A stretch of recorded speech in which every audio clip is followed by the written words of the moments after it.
Well, hello. For those of you who are joining me after the stream, in the post, I think this is going to be a fun session, just doing some designs in HighFleet, preparing for the Redux campaign, which will be probably starting in about a week. Spoiler alert for those of you who aren't tracking the actual HighFleet campaign right now. But anyways, today I just thought we'd do some ship work on camera, goof around with some things. I don't know. I think it could be a lot of fun, and then we'll test them in combat and iterate. And this is just a design session, very laid back. Let's have some fun, basically. Which, hey, if you're playing HighFleet, you're probably having fun. So let me make sure first of all that I did announce my stream on my own channel, my own Discord. Let's see. Yes, people have been notified. Good. Welcome, Soccer Gaming. My day has been going well so far. Thanks for asking. Really good, actually.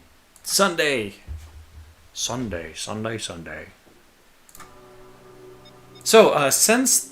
for those of you who have been watching the series of videos I've been putting out, I mean, it's been a campaign on HighFleet so far. I haven't really done any ship design.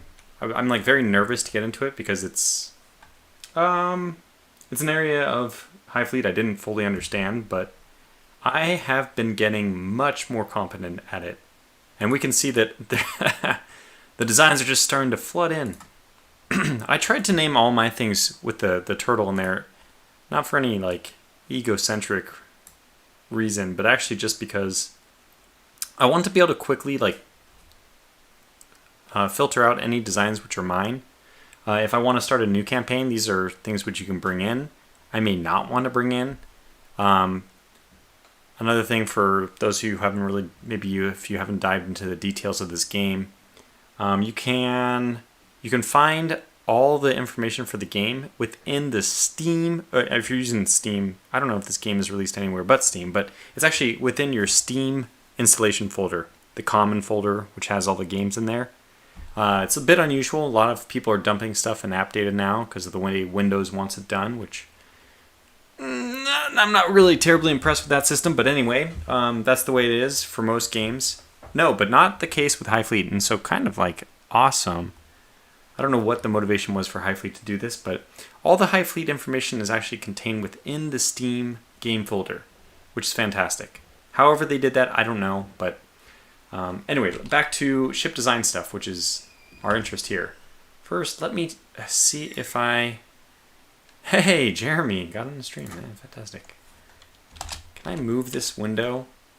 So there's this really funny thing where HighFleet does not allow you to touch the window if you're in window mode, because it's not it's not it's not borderless. It's an actual window, and the moment you alt tab, it drops down, it minimizes. So I can't actually move this. It's going to make it a little bit challenging for me to view the chat, which is usually something I hide on the same monitor, just by shifting over the window a little bit. But I'm seeing stuff, so I'll just have to tab back and forth, or here. Yeah, I guess I'll just put it on my second monitor. Won't be so lazy. Okay. All right, back to HighFleet. Let's design some stuff. So first of all, let me go through some of the designs I've made. First design, just maybe I'll go in reverse alphabetical order because the tiny turtle and the teeny turtle, these are two of my favorites. I mean, it's like my favorite, but it's one design really. And this is basically just a really super fast, very, very priority on low fuel consumption. So all I want to do is move through the map. So as you play, you unlock communication nodes, and also there's different places where you can buy things and all that. Once you bypass them, it'd be nice to have a way to go back and quickly truck in some of the goods from those previous points. This is my way of doing that, because you have to actually move a ship to the place to buy something. And one of the biggest monetary, it's a big maintenance fee, is just paying for fuel upkeep. Just buying the fuel you need to make it the range you need to go. So the high priority on low fuel consumption was just an attempt to make something where I can bounce this guy around to all the different cities. And I mean, I don't want to open... I can open up my other campaign, I guess, the one that I'm doing just kind of like my side. Oh, here, I have golf. Okay, so this is one I was just testing for fun. I think I exited this, restarted this, but yeah, this is a completely new one where I'm testing some of my new designs. We can see the tanker turtles in here, the Strat turtles in here. There it is, the teeny turtle. Well, this is the variant of the tiny turtle that I think I'm going to go with. In any case, you're going to need to zip around to different places, and this is what the teeny or tiny turtle is all about. So if I made it like far enough into the game that I'm up here, let's say there's a hidden city, which looks like there will be somewhere up here. I have cheap fuel nearby, wonderful situation, awesome. But then I'm like, oh my gosh, I remember down in Ugarit, I left some modules, some airplanes, and I actually need those now because I've grinded against the enemy and shaved off a few airplanes in the meantime. And perhaps I've shaved off so many airplanes that the local shops, which I've been trying to get my various supplies from, have run out of airplanes. I want to send somebody all the way back down here, but I don't want to spend all the fuel. I mean, normally if you do this, even like the cheapest ones, it's like 100 fuel consumption per 1,000 kilometers. So let's say this is like what? Probably like 5,000 kilometers or so. We're going to be spending a lot, right? So that's like 500 tons of fuel. It's a little bit over 1. It's almost 2. So that's 1,000 credits just spent for the trip there and then the trip back. And that's, if I can do it in a straight line and if my approximations are all correct, or maybe it's a little bit more expensive. Is this 5,000? Just take a look here. Yeah, so yeah, it'd be around 5,000 just to go this distance. Anyways, let's go back to the main menu. So, Yo Tortuga, is this game worth picking up? I'm in the market for a new game. Good question, Jeremy. I would say yes. This game was like a sleeper for me. I mean, it's always tough to answer whether or not a game's worth picking up. I would put it, I can phrase it only from my own perspective. This game, once I got into the details, has like blown me away by its depth, its complexity, its...